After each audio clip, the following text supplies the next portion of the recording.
Hi everyone, welcome to the Pocket Edition panel. Thank you, and Windows 10. Let's not forget about Windows 10. I'm here with a bunch of the developers of Pocket Edition and the Windows 10 Edition version of the game. I'm Owen. So, we have Shogi, Michael, Jason, and Tommaso. And these guys work on bringing all the cool features and tweaking the game and making it as awesome as it is for you guys to play.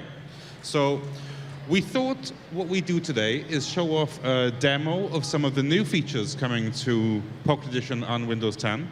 And then after we've shown off some of those features, we can maybe answer some questions which we sourced from Reddit over the past week. We've got loads of good questions, and I'm going to put those to the developers, and they can give their feedback on those. So without further ado, I will pass it over to Michael, who's going to show us off, show us the demo. All right, so I thought we'd show off a little bit of the UI and start off with the skin packs, because we have the new skin pack including capes to show off. So when we're choosing the skins here, if you have the iOS edition, you'll just be able to get these for free. It's a free purchase, or it's a code on Google Play, MINECON 2016.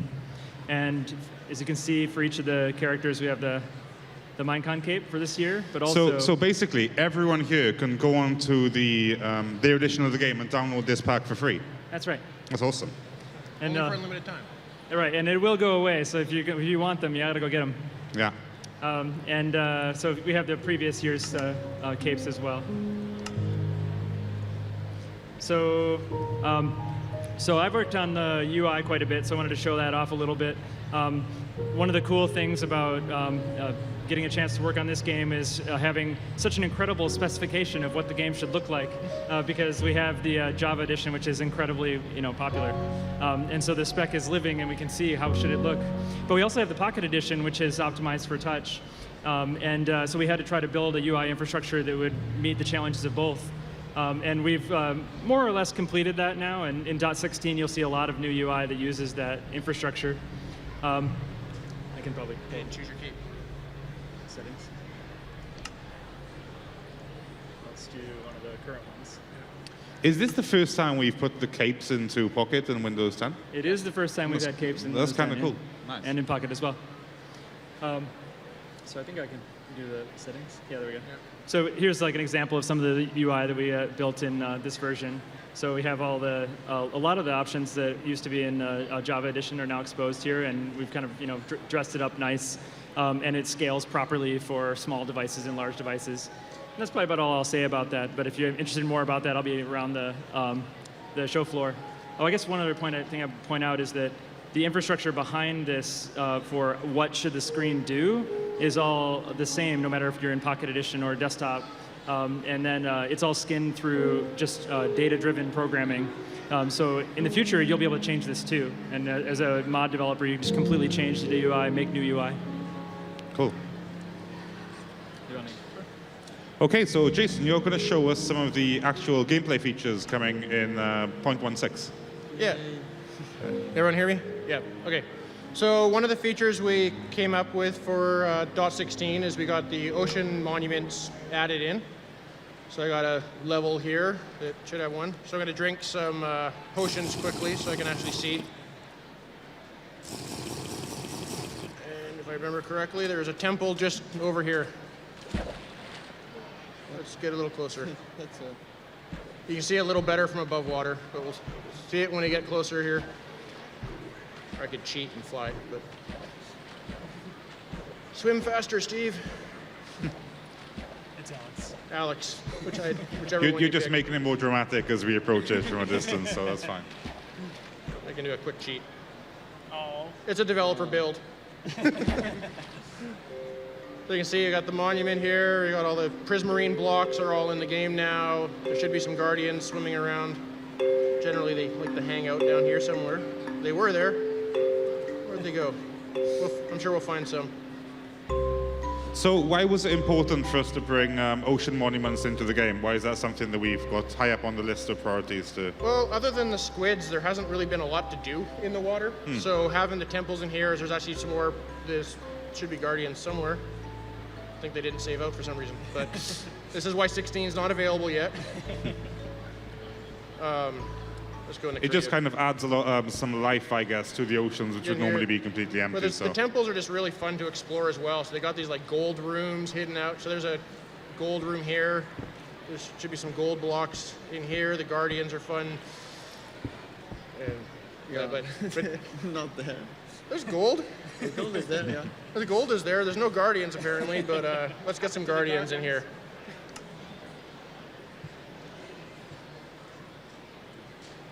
Oh, we have the elder one as well. So let's get some. Sets them back. There you go. See, if you're missing them, you just get some of your own. And then we got the Elder Guardians. So each of the monuments have 3 Elder Guardians scattered around. And lots of fun gameplay fighting these guys. Definitely a little more, you want to play and get very ready, get lots of potions and stuff ready before you kind of take on the temples. But they're a lot And of when you fun. actually play this version for real, you won't have to dump your own guardians in. Yes. They should be there defending the temple. They were there yesterday, honest. And then the other big gameplay feature we brought in is we got the Wither in this version. And I can almost guarantee I'm going to die. Let's get something to stand on here. So it's always fun to see a Wither in a village. So we made a few changes to the Wither in this one. So you can see he's actually kind of summoning in. He's getting all ready for us to fight against him. And he's actually got a couple stages. He's got these blue skulls he fires at you. So I can hit that back at him. If I hit him, it'll actually paralyze him for a little bit. Ah, get away. Really spooky stuff. From the Yeah, Wither. this guy's... We try to get a little more behavior on there. It kind of feels like a pretty good boss fight now, where he actually kind of flies around. If I did get him to half health, which is unlikely. Hit him. Ah, it's really, yeah. I knew that was gonna happen. Pretty soon, actually. I knew I wasn't gonna beat him. But, oh, the settings. You're gonna need a ditch. I need to get the settings screen. I can't get to it from here, can I? No. Oh, Not again. there. Let's do one quick thing, this will help. Cool. So what other stuff have we added along with the Wither? I guess, are you going to reload him up? Or yeah, load the Wither back up and then we can show off the next feature. So in addition to the Wither and the Ocean Temple, this release is going to have our first preview of the add-ons stuff that was shown this morning.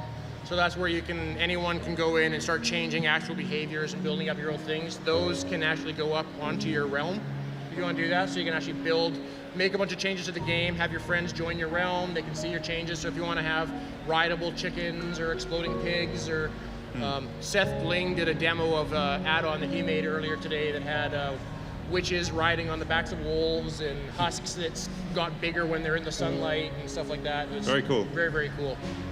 So that'll be the first time people can really tweak the game, the Pocket and Windows 10 versions of the game, with their own kind of creations, basically. Yeah, and the really exciting thing for me with the add-ons is that if you build an add-on, say for your iOS, you can actually play it on Amazon or Android or Windows 10 or any of those, and the add-on should work exactly the same on all the platforms. Very cool.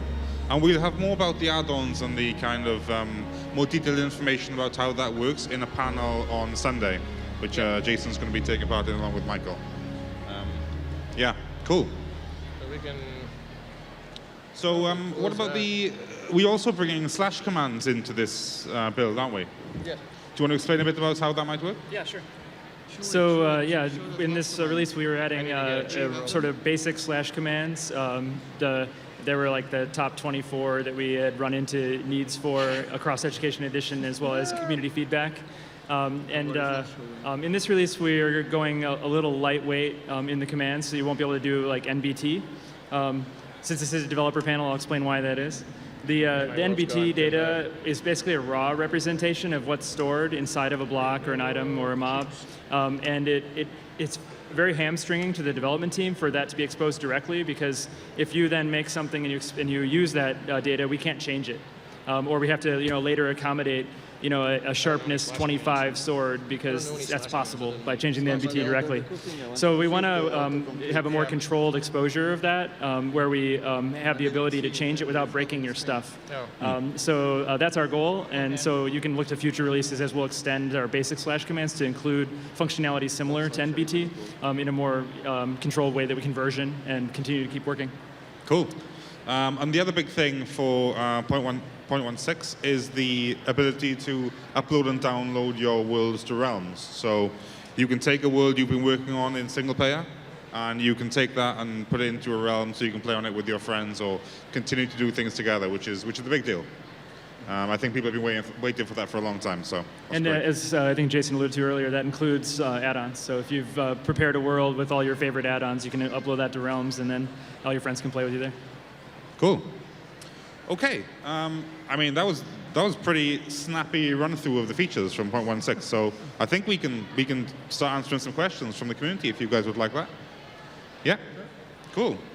So over the past week, I asked Reddit to submit some questions for these guys, and I got some awesome responses, hundreds of responses, and we've kind of picked some of our favorites, and I've got them in a list here. There were loads of questions about add-ons, actually, specifically, and how they might work. But we're going to cover a lot of that stuff in the panel on Sunday. So for now, we're going to kind of skip to the other ones. But anyway, here we go. So the first question. Will there ever be a release of the Pocket Edition server software for those of us who want to host a server of their own, like in the PC edition? Shogi, what do you think? So we have been working on that for quite a bit of time. We are actually using the dedicated server to power realms, but it needs some more polishing to be released to the public, because it doesn't have administration commands built in or a UI so you can actually execute it under Windows. So it will be coming sometime in the future. We still don't know when, but it's in the workings. Okay, cool. Next question. Will Realms ever have moderator tools like an actual server? Michael, what do you think? Yeah, Shogi kind of alluded to that, but we're adding that functionality gradually. In this .16 release, we have like basic op-de-op functionality that it wasn't there in the past, obviously, and we'll be continuing to expand that over time. Cool. We have game mode, I think, is also in 16, but. It's on the infinite list of features that we add into the game, so yeah. Right, but those are a high priority for us because there's no other way to do it in Realms otherwise, but to give you some mechanism in game. Cool. Tommaso. Yes. Someone is wondering whether Realms will ever get a world generation options like on PC, and what are the challenges of us including the kind of features that you might get in the Java version when you generate the world? World generation. So like you mean the data, so like the settings to... Yeah. Yeah. So we were definitely thinking about that. We were also thinking about a new world generation entirely. So it depends on really whichever comes first. But yeah, we definitely want to have more settings on the world generation, because those are fun to play with and do like amplified words and stuff like that. Even though amplified words will probably kill your phone, and I don't recommend that. But yeah, probably. Tell us about some of the world gen stuff that you want to build for Puckett. Mm-hmm. Tell us about some of the world gen stuff you want to build for Puckett. Oh, you mean the new one? Yeah, I mean that's something I was talking about on Reddit like often, but I wanted to try to build a new world generation that kind of uses better, like has a better progression over time, like so that there are basically there is more space underground, so we can finally do something more interesting with caves.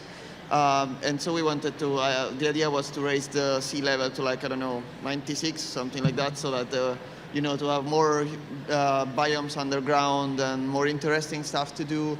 And then the basic idea for me was to decouple split the heights generation from the biomes, so that it's not predictable anymore. Like, because, there was the alpha generation in Java that used to be the heights generated the terrain. So like, but now it's kind of bit predictable. It feels like a theme park, the world. So I wanted to try fix that, and also have a progression where getting farther from the spawn, you get harder biomes. So like there are biomes that you need to be like in some enchantments or stuff like that to get in.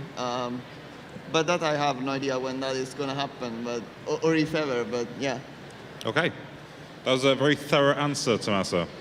That was good. That's some good answering. Okay, will we be adding item dragging and dropping into Pocket Edition on Windows 10? So I guess it's a bit more like the PC edition where you can kind of pull stuff around. What do you think, Michael? Yeah, so right now, if you're familiar with Java, it's kind of a tap-tap model where with the mouse, you click once, you're picking it up, you click again to put it down. We've been experimenting with how that would work well in touch. It's the reason, or one of the reasons anyway, that we have a very simplified crafting experience on touch devices, is because it's really tedious to craft with a crafting grid and tap-tap gestures, especially when you're trying to grab more than one item out of a stack. So we've been experimenting with various models, including the idea that you'd be able to just put your finger down, hold it down, and drag something around. And if we got that working in a good way, we would then be able to unlock things like classic crafting on Pocket devices. And so we are thinking about that and experimenting, but we don't have an absolute plan yet. Cool.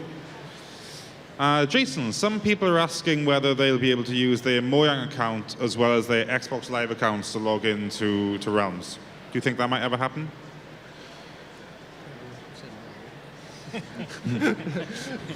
Trying to remember what we agreed on.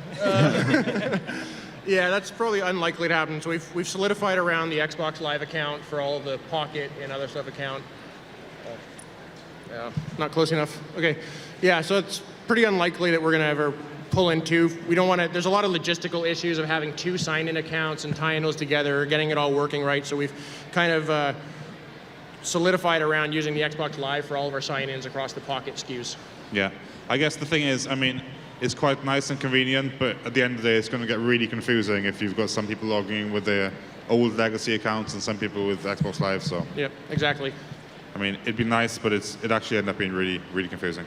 Anyway, Tommaso, is there a plan to increase the world height? And if you were going to increase the world height, what would be the issues and why would that be tricky? Yeah, so there is that plan, but I don't know.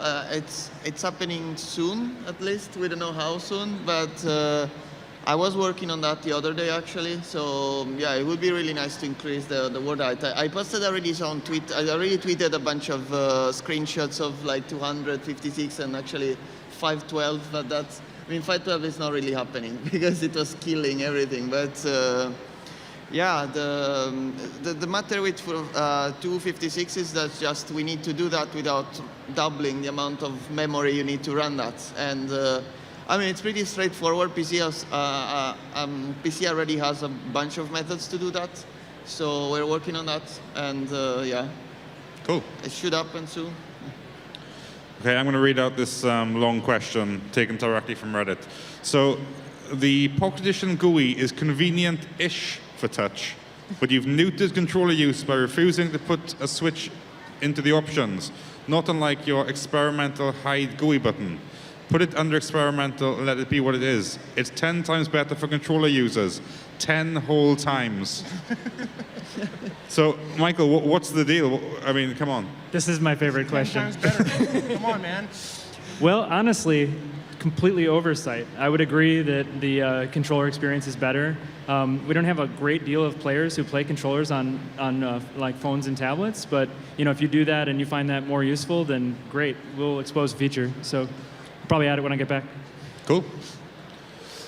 Yeah, nice. I mean, we're still, the UI we have now, at some point we will actually unify the styles and then that maybe will look better. Right? Yeah, that's a good point Tommaso was bringing up, is that we do have an intention over time to unify the style of the desktop and Pocket UIs, and getting the infrastructure that it's built on that I talked about earlier being unified was step one to that. So yeah, that would also be where it would become detected based on the device and the input devices. Yeah, and another thing for me about that question is the recipe book. So we were considering to make something to make the game more friendly to a lot of platforms. Like the composing recipes is a problem Also, I don't know, on VR, because you cannot really pull off the headset every time to look on the internet or in touch. And for example, on touch, we have the problem where without the crafting grid, freeform crafting grid, we don't really have an idea to how to make banners or fireworks and stuff like that. So what we wanted to do was to have on Pocket was to have keep the current thing where you can just tap an item to have it composed into the crafting grid, but at the same time we wanted to also let people do it by hand if they want. So when that is in, it should be much better. Yeah, and that's kind of a part of that unification of the Pocket experience and the desktop experience. Yeah. Cool.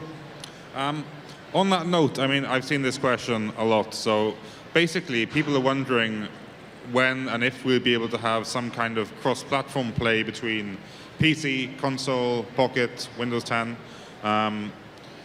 What do you think of that, Jason? Could that ever happen?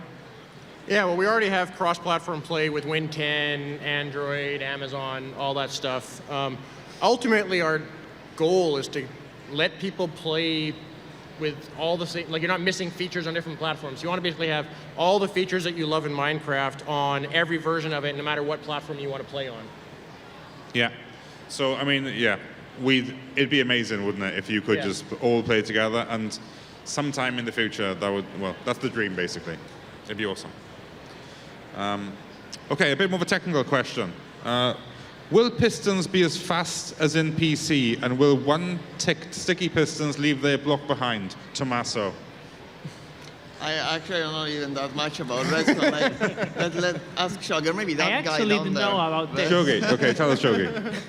The implementation of piston is different in Pocket Edition. So I think they won't do that. Daniel is over there actually implemented the pistons. I can see him. Hey, Daniel. But they won't do that. It was like an implementation quirk of the Java version, and we decided not to implement that because we actively have to introduce a bug into the code to make that work, and that slows on everything. But I think we added other kind of features that make all of the systems that were possible with that possible in Pocket. So it's a different subset of features in the end. Who is responsible for putting the most bugs into the game? Is it you, Shogi? Blame Soggy? Blame Shogi? Okay. Okay, thank you for that. PC Minecraft has the ability to go back to older versions or snapshots. Could we have that ability in Pocket Edition Win 10? It's unlikely. We are, for one, the app stores make that challenging. As we ship in the app stores, there's no mechanism to say that I want multiple versions of my app to be used. So you basically have to build it all into the app package, which become insurmountably large to download. And several of the platforms don't allow you to download executable code after the fact. So we couldn't do like the Java launcher and basically let you select your version and then launch it. The tech wouldn't work on at least iOS and most consoles. So probably not. Okay. People are asking if we're going to get more commands than the 20 that we're getting in 0.16, more slash commands. Well, I don't really know the plans about this, but I think there is like more coming. Like we start with a few commands for administration, and then we are going to add more. And of course, if we add new features, we will have new commands as we have been doing in PC. That's right, and we also are considering the way in which, as I talked about MBT earlier, we're considering the way in which the add-ons work that we've done might meet slash commands and build some new powerful commands that allow you to manipulate things in the same ways that add-ons do. But we haven't finalized our plans around that or timeline. Sounds cool. Can you list all 20 slash commands coming in 0.16? See how many you can get through. Shogi. / help. And that gives you everything. That was amazing. Actually, do you want me to show the commands on the screen? Yeah, actually, we have the autocomplete will answer that question for us if we're still projecting. Okay. All right, so It doesn't show all of them. Even better, we have all the debug and testing commands actually still in this build that you're looking at. So those are the yellow ones. Those are not in the shipping build, but we use slash commands internally for testing as well. So we automate the game and run commands from a remote. So that basically when we deploy to an iPhone, for example, then we can issue a bunch of commands to it and basically make Steve walk around the world and make things happen and then check the results of those. And that's what all of these yellow slash commands that are listed here are for, is for that testing. Okay. But also one of the things we did the slash commands, we got all the little autocomplete stuff in there as well, which kind of definitely helps you remember the esoteric string you might have to type at some point. So like if the slash give, is it not up there? We Can we don't see have that it on on the screen? screen. Sorry. Can we get it on the screen? There you go. Oh, okay. Like I knew like slash give P, and you can actually see all the stuff. So I'm like, oh, I wanted the golden armor. I don't remember exactly what that is. And I say, okay, it's golden chest plate. And I can hit like tab, and it'll hit it again, and I get golden chest plate. So you don't have to try to remember quite as much stuff. We try to have the app actually help you out a bunch there. Very cool. Yeah. I mean, guess it's that's also, extra convenient for people typing on their phones or iPads. Yeah, definitely on the phone, super useful. Yeah. Awesome. Okay. Another long question from the Reddit. Here we go. Why are you guys being so stubborn about the PC GUI in Pocket Edition? Initially, it was an 800-byte mod. Then it was implemented right into Block Launcher almost as an afterthought, not like something that needs intensive investigation to implement. What is the deal there, Michael? I think it's the same question as the controller experience, really. Yeah. As we talked about earlier, our intention is to unify these over time, but given the controller experience in the short term, having a switch turn that on would be great, and it would have the side effect of doing precisely what's asked by this question, which is enabling it in any version. But the thing that's exciting to me is that the infrastructure under the hood to implement all the screens, all the logic, the controllers for the UI, are all unified now, so you can skin it however you want, and we'll be able to do that in add-ons in the future. And that's what I've been working on for like a year, so it's nice to see that coming to fruition. Cool. Okay. Another question. Here we go. One of the things that has been persistent in Minecraft Pocket Edition for a while is the despawn of friendly mobs. I know it is stated that just farm animals do it, but I've noticed my villages disappear too. This is quite frustrating for people who care about playing survival. We cannot build animal farms and expect them to be worth anything, and villages stop functioning. What's the plan to fix this? I know new features are great, but I would like to see some of the simpler things work better. Jason, Yes. that guy or girl is not happy. Come on. Yeah, that's a bug that's obviously has been hanging out in the game for a little while. We did have to make a change a while ago where we discovered that every single animal mob was always saving, and it was bloating your save games to be significantly larger than they needed to be. So we did a pass on there to try to make it so that any interaction that you ever have with an animal would actually set them to try to save in that. Obviously, people are still encountering some bugs. This is a great way when you guys are hitting some of these things is to report these on, it was bugs.mojang.com. Yeah, exactly. Because basically, like, we keep trying to find these things ourselves and look for them, but if we're not finding them, the 40 million people playing Pocket are going to find them, and please let us know when you see those kind of things. Yeah, cool. Will there be mouse support for Pocket Edition? Mouse support.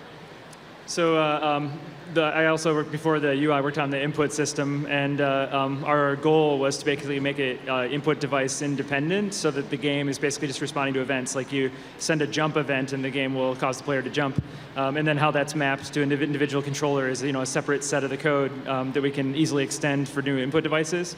And that enabled things like gaze gesture and voice in HoloLens to be a way to control the game. It's just to show it's not simply mouse, keyboard, and controller and otherwise. But touch is what I was trying to think of. I lost track of the question. Mouse support. Mouse support, yeah. Yeah, so we on any device that we have, or type of device that could support an input device, we've been gradually implementing them. So for example, in iOS, there's no mouse support in the SDK, so we can't do it there. But Android does have it, and so we have partial mouse support in Android right now. Like the menus will work, but we didn't implement the mouse capture part, so they'd be able to, move around in game with mouse capture. So it's on my short list of game jams to code that up for Android. So probably yes, no timeline, but the underlying infrastructure basically supports us to have an arbitrary number of input devices, and just whatever input device you happen to be giving the game input with will switch to that input.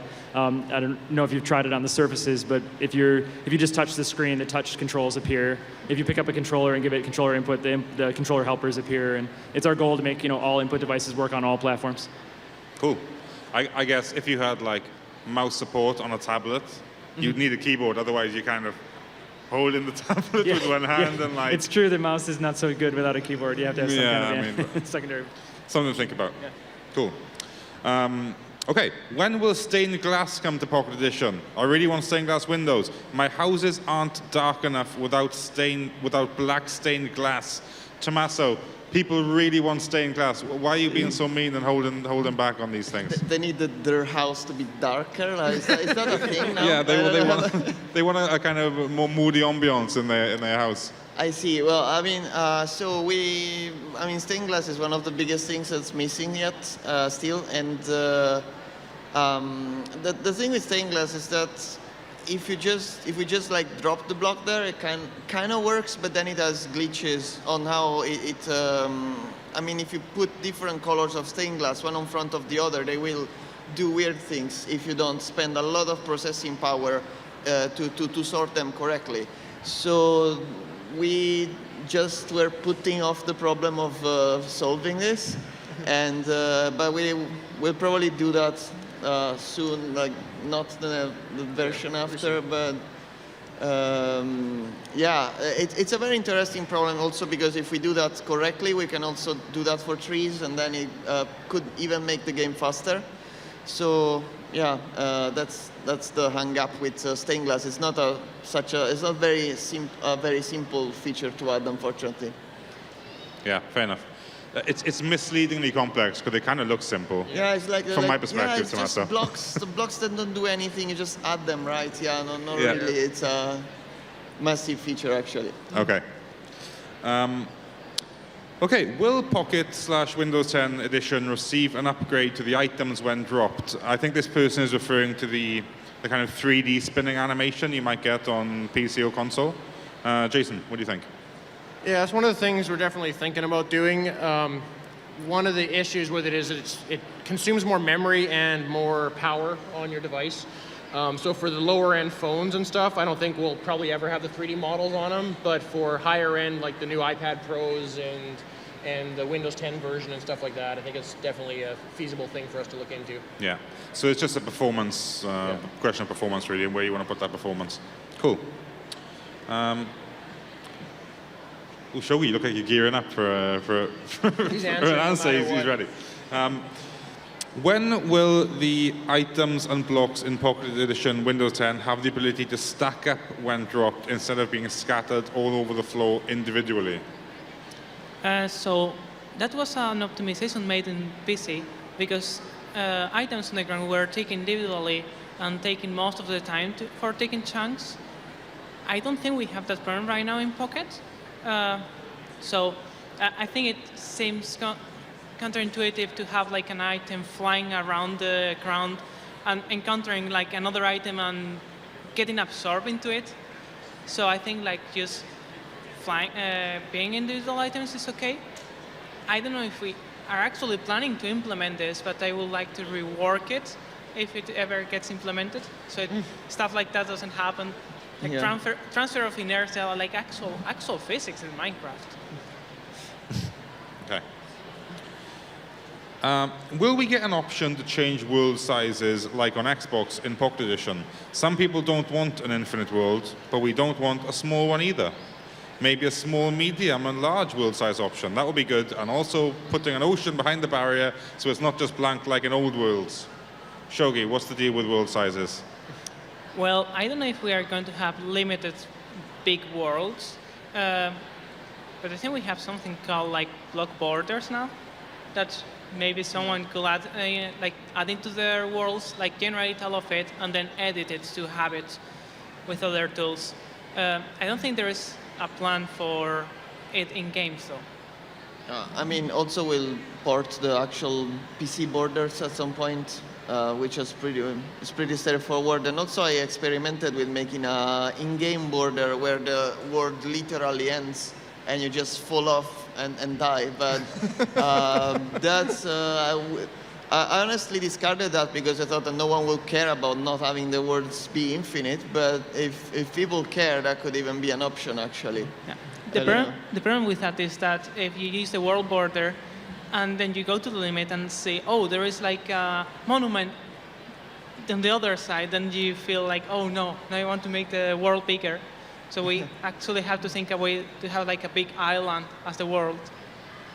Yeah, one of the things, if you're playing the current Android beta, you probably noticed that the old style world's been removed from the UI, and I think after releasing that, the thinking behind it was that now that we've adjusted our min-spec platform, that they weren't needed anymore for a performance reason, which was the original reason they were still in there. But I think in hindsight, we're kind of realizing that we should probably put that option back in. So I suspect it will come back in pretty soon. And then maybe we can look at other choices. I don't think 16 will get any new things, but we'll certainly talk about it. How do you guys kind of decide when you're going to kind of take an old, you kind of move the tech forward so old devices don't work with new things? Actually, didn't fully hear that. I'm just wondering, like, how do you make the choice of, okay, we need to add this new feature, but it might make some old devices not perform as well? Like, yeah, we definitely want to try to avoid making devices not work. Yeah. So we really think we have hours and hours and hours of conversations whenever anything's going to affect it. Like when the last release came out, we did have to drop some of the really, really old Android and iOS devices, and there's, I don't know how many meetings we had about that. We probably spent 50 hours discussing about whether that was the right thing to do, and ultimately we decided we needed to in this case because there was some functionality the newer OS versions had that we needed to try to move the game forward. Yeah. But we never make those decisions lightly. Of course. Okay, I have a question directed at Tommaso, straight at you, Tommaso, from the Reddit. How many bananas would it take for you to add armor stands? To add what? How many bananas? How many bananas would it take for you to add armor stands to the game? Armor stands. I don't know what the thing that, I don't know, I thank Mark Watson for this thing about bananas. Say a number. Say a number. I don't know. I don't even implement armor stands. It's fine. I'll do it for free. You don't need, so zero bananas, basically. Don't tweet me bananas. That's better. Okay. Tweet all the bananas to Tomo. So one thing related to armor stands, and this is something where I think that we're not quite sure, like armor stands is obviously a very commonly requested thing from the community. And I think there's uncertainty from our side. Do people want armor stands because they want to be able to put helmets and stuff on it and just decorate their world? Or do they want to do them for there's a lot of crazy things you can do in the Java version with NVT tags and stuff like that. So as Michael alluded to earlier, with what we're going to do for NVT, we're not quite certain exactly what that's going to be right now. So if people purely want them just to decorate their worlds, we could actually get them in pretty quickly, but we're not sure how much we need to take them to match Java. Yeah, I think people are probably thinking of the more exotic things they can get up to, as opposed to just putting their stuff on them. I mean, I think our current thinking is that those crazy things, you would do them with that thing that what Michael was saying about the command that can has the same powers as the add-ons, so like the ability of putting components on entities so you don't really need a dummy entity anymore because you can do whatever you want with the other ones already. Yep. So yeah, maybe. But we don't have that solution yet. No, we don't. So. Okay, I mean, that's actually, we've got to the end of our questions. We could maybe take one or two from the audience. Would you like that? We've got 10 minutes. Yeah. Okay, so, yeah. I'll attempt to pull this microphone from the stand and then walk around the audience. Okay. I feel a bit mean now because I can't. Okay, I'm just going to go to the first person I see. It's going to be interesting. Okay, you've got a sword, so you can. Will you be adding elytras anytime soon in Pocket Edition? Elytras, wings. Elytra wings? Yeah. Well, elytra wings are dependent on us bringing in the end, but we'll definitely we plan to bring them in.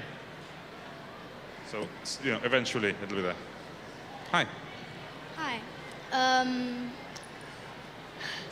When will, or could you add command blocks at some point?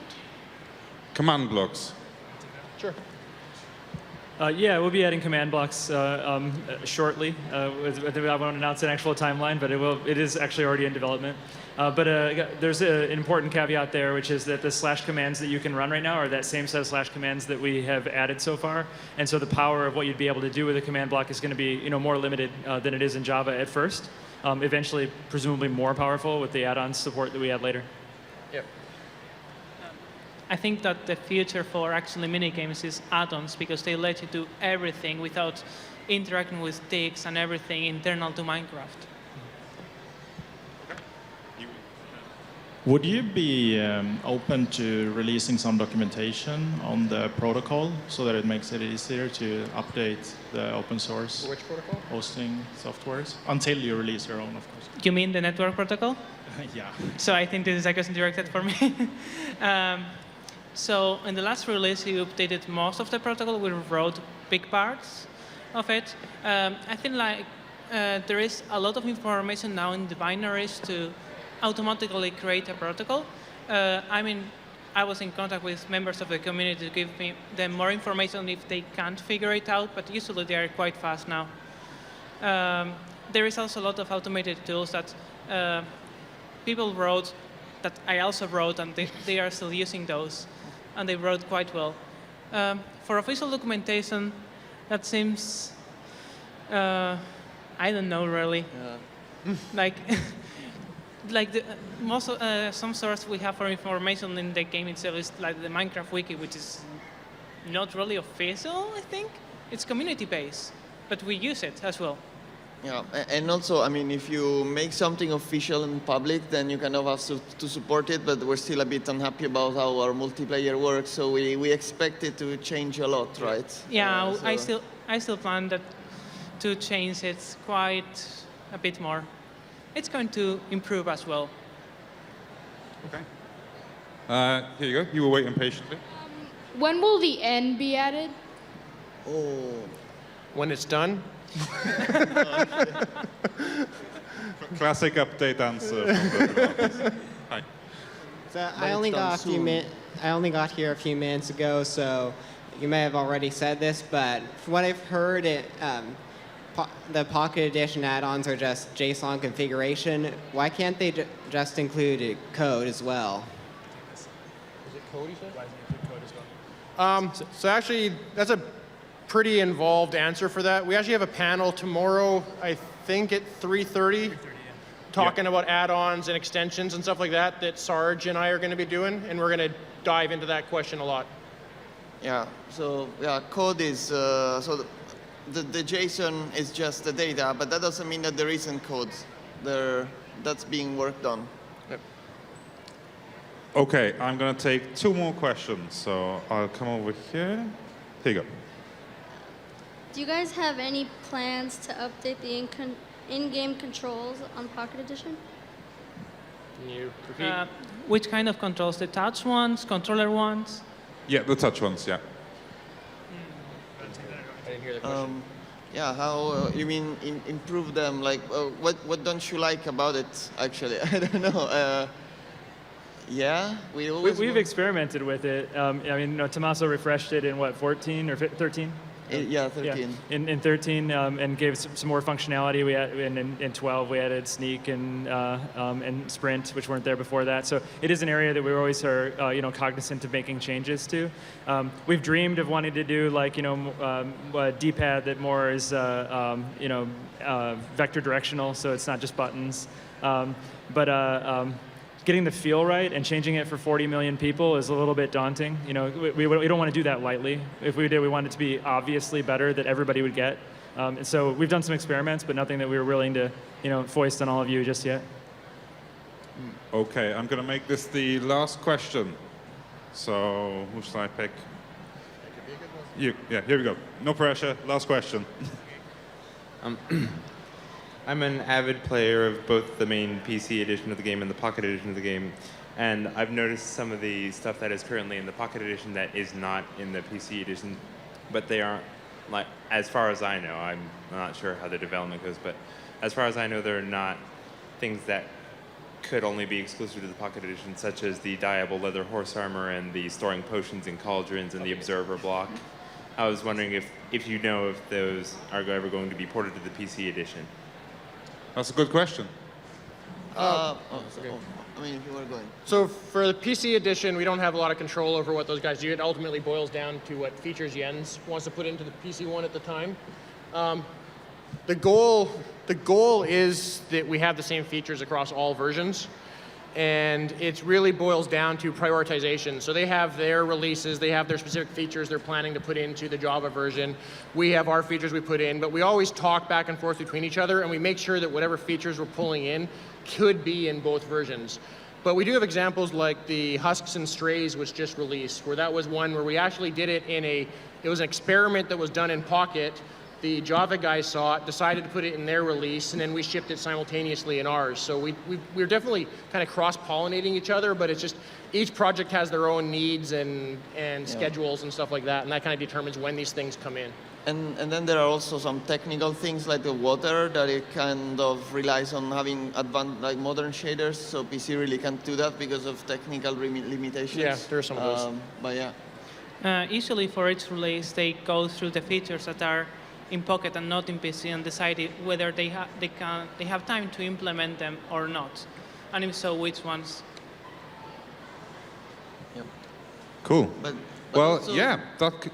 I think Jens ported a bunch of Pocket features for .11, but I don't want to spoil anything. He did for 10. He did a ton of them in 10. 10 and 10, yeah. He did the auto 10. jumping and all that stuff. Yeah, the auto jumping. That's a 10. If we out any 111 features in this panel, I get sacked. So let's not do that. No, I don't think actually he did any of that. No. No, good. Okay. I'm going to abruptly close down the panel before Tommaso talks anymore. So that's the end of the Pocket Edition panel. So thank you for coming. Hope you learned something. Cheers. And just to remind you that if you want to learn more about add-ons and the technical, the way they're made, that kind of stuff, Sunday afternoon there's a panel with Jason and Sarge. Thank you.